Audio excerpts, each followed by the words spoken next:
حروف القلقلة وهي 5 حروف، هي القاف والطاء والباء والجيم والدال، مجموعة في قطب جد. لما يجي على الحروف دي سكون بنقلقلها، بنعمل لها حاجة اسمها اضطراب أو اهتزاز في المخرج.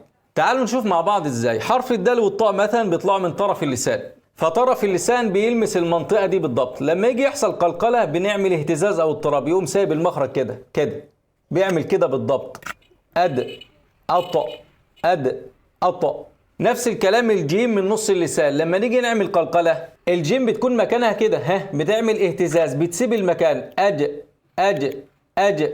نفس الكلام في القاف من أقصى اللسان، بتلمس المكان اللي ورا ده. أق، بنعمل اضطراب. شايف معايا؟ أق أق، بتسيب المكان، بتعمل اهتزاز أو اضطراب أو خلخلة. الباء بقى من قدام الشفتين بتعمل اهتزاز أو اضطراب. كسب كسب وقب وقب. تعال نشوف كده مع بعض. حسد خلق تجري تجري محيط محيط.